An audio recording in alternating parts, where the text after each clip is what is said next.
बड़ी मजबूरी है जब तुम लोगों का पास आए। अभी इसका इलाज कहाँ तक पहुँचा है, क्या है? इलाज तो इसका हो गया, ऑपरेशन हो गया, अभी दवाई है। जब डॉक्टर का ऊपर है, कभी 10,000 के भी आ जाते, कभी 20 के भी आ जाते, कभी 5 के भी आ जाते। दवाइयाँ वगैरह। हाँ। मतलब लोगों को आप देख रहे हैं तो उसमें उन्हीं में से एक मिसाल के तौर पे अलमास साहिबा हैं। जी अभी exactly। क्या है अलमास साहिबा का? देखिए इनका केस कुछ तरह है। जब हमारे पास ये केस आया, हमने इनको विज़िट किया, हमें ये पता चला कि इनके शौहर की डेथ हो चुकी है और उसके बाद इनके 4 बच्चे थे, जिसमें 2 बेटियां 2 बेटे थे। उसमें से एक बेटी और बेटे की ऑलरेडी डेथ हो चुकी है। अच्छा। और अभी इनकी एक बेटी है, वो मैरिड है, और एक बेटा है 16 साल का जो कि हार्ट का मरीज़ है। ओहो। उस बच्चे की सिर्फ जो मेडिसिन है महाना, वो तकरीबन 12 से 14,000 रुपए की पड़ती हैं। और इनके ज़ाहिर और कोई कमाने वाला नहीं, ये अकेली हैं इस घर के कमाने वाले। और ये भी एक बस वो जो लेस कटिंग का जो काम होता है टेक्सटाइल इंडस्ट्री के अंदर, वो काम ये करते हैं। अच्छा। इसमें 300-400 रुपये 500 रुपये बहुत अगर हो जाए ना, उनको डेली वेजेस में मिलते हैं, जिससे आप समझ सकते हैं कि इनका घर किस तरह चलेगा, क्या खाएंगे और क्या मेडिसिन उस बच्चे को देंगे। तो इनका सबसे मेन प्रॉब्लम इस वक्त ये है कि इनका एक तो राशन का मामला है कि राशन के मसले मसाइल हल हो जाए, उसके अलावा जो बच्चे की जो मंथली एक्सपेंसेस हैं मेडिसिन के, वो हो जाए। फिर जिस इलाके में ये रहती हैं तो वहाँ पर पानी का बड़ा इशू है, तो इनको टैंकर डलवाना पड़ता है। कराची की रिहायशी है? कराची की रिहायशी है, लियारी की ना, तो इनको टैंकर डलवाना पड़ता है। और अच्छा। टैंकर इनका महीने का 3-4 हज़ार रुपये तो खाली टैंकर वाले ले लेते हैं। हाँ ऐसे ही है। तो आप अंदाज़ा लगाएं कहाँ से वो किस तरीके से इनकम जनरेट करें और कहाँ से इस चीज़ को अपने घर को चलाएं। तो हम चाहते हैं कि आज जितने भी लोग हमें देख रहे हैं, एटलीस्ट थोड़ा थोड़ा करके आगे बढ़े। कोई इतना बड़ा अमाउंट नहीं है, आई थिंक ये सही। बहुत छोटे छोटे से अमाउंट है। अगर महीने के 20-25 हज़ार रुपये भी एक इनका एक फ़िक्स इनकम बन जाए तो इनकी बड़ी आसानी से हेल्प हो सकती है। हाँ राइट। अब बात अलमास साहिबा, अस्सलाम वालेकुम। माइक में ज़रा कहिएगा। तो ये कब आपके शौहर का इंतकाल कितना अर्से पहले हुआ था? कितना टाइम हो गया उसको? 12 साल हो गए। अच्छा था। और बच्चों का किस तरह हुआ, क्या हुआ था? कोई बीमारी थी या क्या? बड़े बेटी को करंट लग के मरा। क्या था? करंट लग गया। अच्छा। मैं काम पे गया तो उसको पुरकुंडे का तार गिर के मरा। अच्छा। और दूसरा बेटा मेरा कुरान का हाफिज था, आलिम बनाने का बहुत शौक था मेरा। उसका एक्सीडेंट हुआ, उसका पैर का कैंसर हो गया, उसका इंतकाल हो गया। और अब ऐसी चोटे के लिए इलाज के लिए मैंने अपना घर गिरवी रखा, तो मैं किराए पे रहती हूँ। अच्छा, आपने एक बच्चे के इलाज के लिए घर गिरवी रखा था? जी। तो अभी वो घर अभी गिरवी ही है? वसीम भाई, ये देखिए कितना बड़ा आलमिया है कि ये अपने ही घर में उस घर को गिरवी रखाया हुआ, तो अपने घर में किराए पर रह रही हैं। क्योंकि बच्चे, और उनमें से बच्चे का इलाज कराना था। क्योंकि इलाज करवाया था उन्होंने, वो पैसे लिए थे। ये उस बच्चे, मैं कंफ्यूज हो गया हूँ, ये उस बच्चे की बात हो रही है जो यानी जो भी हयात है? जी जी जी जी जी जी, इसका हार्ट का ऑपरेशन हो इसका? चुका है। अच्छा, उसी बच्चे इसका हार्ट का ऑलरेडी ऑपरेशन हो जिसका हार्ट का प्रॉब्लम है, उस बच्चे का भी इलाज चल रहा है अभी? दिल में 5 सुराख था। 5 सुराख है दिल में 5 सुराख। उसके इस इलाज के लिए आपने अपना घर गिरवी रखवाया? उसका ऑपरेशन मैंने करवाया। कुछ एक बाजी है, मैं उसके पास काम कर, तो उसने कुछ मदद किया, कुछ मैंने घर गिरवी रखा है। बड़ा खान में मैंने ऑपरेशन करवाया।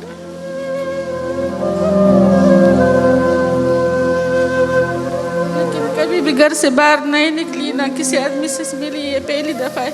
अल्लाह ताला सब औरतों का इज्जत रख, अल्लाह सबको पर्दे में रखे। हम पठान लोग के, हम लोग बेहयाई नहीं पसंद करते।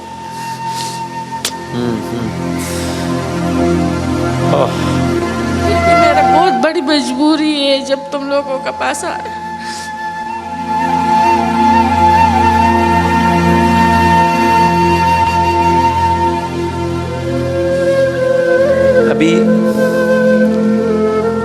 अभी इसका इलाज कहाँ तक पहुँचा है, क्या है? इलाज तो इसका हो गया, ऑपरेशन हो गया, अभी दवाई है। जब डॉक्टर का ऊपर है, कभी 10,000 के भी आ जाते, कभी 20 के भी आ जाते, कभी 5 के भी आ जाते। दवाइयाँ वगैरह? हाँ। मतलब ये रेगुलर यूज़ में मेडिसिन ज़रूरी हैं, उसके बाद मेडिसिन तो वैसे ही वो 10 रुपये वाली चीज़ 50 रुपये की हो आपको गई। मालूम है जिस तरीके से हुई हुई। और ये हार्ट के पेशेंट हैं, तो हार्ट के लिए तो बहुत इंपॉर्टेंट है कि नहीं, बगैर मेडिसिन के वो सर्वाइव नहीं कर सकते।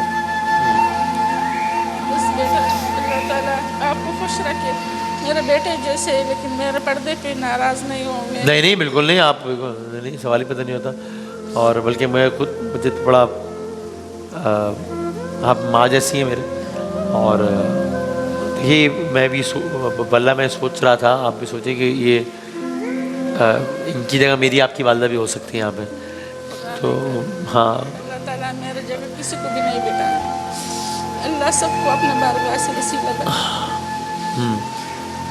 और देखिए ये सिर्फ एक मिसाल है कि इस वक्त जो हमारी सोसाइटी की जो सिचुएशन है, जो लोगों की जो परेशानियों का जो आलम है, इसकी सिर्फ एक मिसाल है कि एक खातून जिनका शौहर इस दुनिया से जा चुका है, बेटी दुनिया से जा चुकी है करंट लगने की वजह से, बेटे के दिल में 5 सुराख हैं, उसके इलाज के लिए घर गिरवी रखवाया हुआ है, अपने ही घर के में किराए पे रह रही हैं।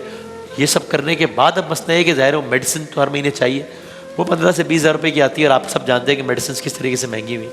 अगर एक तो मैं गुजारिश करता हूँ कि ये माशाल्लाह इतना बड़ा दायरा है नशरियात देखने वालों का, हम एहसास ट्रस्ट के हवाले से तो बात कर ही रहे, गुजारिश कर ही रहे, लेकिन अगर हमें कोई एक ऐसी कमिटमेंट मिल जाए जो कि इनका 1 साल का अगर कोई ख़र्चा कोई सिलसिला हो जाए दवाओं का हो, तो कम से कम इन्हें तसल्ली होगी कि अगले रमज़ान तक इनका सिलसिला बेहतर अंदाज से चल जाएगा। अगर मैं ऐसी कोई कमिटमेंट मिल जाए, कुछ ऐसा भी हो सकता है दानिश भाई कि अगर कोई भी साहब या साहिबा कमिट करते हैं तो हम डायरेक्ट उन साहब साहिबा को इन्हीं से रब्ता करा दें। बिल्कुल करवा सकते है ना, बिल्कुल करा सकते। तो ये भी मुमकिन है कि अगर आप चाहें तो आप बस एहसास से रब्ता कीजिए, आप नाम बताइए इनका, अलमास साहिबा नाम है इनका, फिर आप बराह रास्त इन्हीं से रब्ता करके फिर आप जो भी सिलसिला करना चाहते हैं वो बिल्कुल कर लें। इस अच्छा, वसीम में अभी मेरी मैनेजमेंट की तरफ से इन्फॉर्मेशन है कि इनको हम आज से ही राशन स्टार्ट कर रहे हैं एहसास के बिहाफ पे, फॉरएवर, मतलब हर महीने इनको राशन एहसास देगा। चले ज़बरदस्त, ये तो हम इनका फौरी तौर पर अल्हम्दुलिल्लाह, और आज से ही हम इनका स्टार्ट कर देंगे। आज पहला राशन इनको जिंदाबाद, ज़बरदस्त। अब दवाओं का एक मसला है, और बिल्कुल अब दवाओं का एक मेडिसिन का है। अब वो घर का क्या हो, यानी क्या हो तो अभी इनका घर इनके पास वापस आ सकता है, वो क्या अभी घर का क्या है? अगर आपको मैंने बैंक से भी उधार पैसे लिए और घर कितने लिए? तो तकरीबन 1 लाख के करीब पहुँचाएंगे। अच्छा, तो अब अगर हमें 2 चैलेंजेस हैं, देखिए राशन का एक चैलेंज हो गया है मसला हल, लेकिन घर इनका अभी गिरवी है और किस वजह से गिरवी आपने सुन लिया, और दवाओं का मसला है तकरीबन 15-20 हज़ार रुपये पर मंथ का। तो एहसास ट्रस्ट के हवाले से हमने बिलूम तो बात कर ली, लेकिन मैं बहुत 10 बस्ता गुजारिश करूँगा, हम माह मुबारक के निस्फ तक आ गए हैं। कल जब हम नशरियात कर रहे होंगे तो बिल्कुल हम मिडिल में खड़े होंगे रमज़ान के, उसके बाद उल्टा काउंटडाउन शुरू हो जाएगा। तो वक्त अब ये महीना बस बड़ी तेज़ी से ताक रहे हैं आगे आगे, तो ये अपॉर्चुनिटी में बार बार मिलेगी नहीं। मैं सिर्फ वैसे कह रहा हूँ ताकि अगर कोई ख्याल और दिन में, तो हम अपने तौर पे जो हो सकता है कोशिश करते हैं, अल्लाह ताला कबूल करे। और आप सबसे भी उसके बाद गुजारिश करते हैं कि जो हो सके वो ज़रूर कीजिएगा। मेरी ये ख्वाहिश है कि इस सेगमेंट की तवज्जो से कम इनकी अगले रमज़ान तक की ये दवाओं की जो टेंशन है, जो कि तकरीबन माहाना 15-20 हज़ार है, जो कि महीने का, जो कि साल का 3-4 लाख रुपए है वो, और फिर जो उन्होंने घर गिरवी रखवाया हुआ है जिसका तकरीबन लाख रुपए का लोन लिया हुआ है, कुल मिला के 5 लाख रुपए बनते हैं। बहुत बड़ी अमाउंट नहीं है जिससे इनका आगे का मसला बेहतर हो जाएगा। तो मुझे बहुत उम्मीद है कि आप एहसास ट्रस्ट के उस पर रब्ता करके ये मसला कर पाएंगे इंशाल्लाह।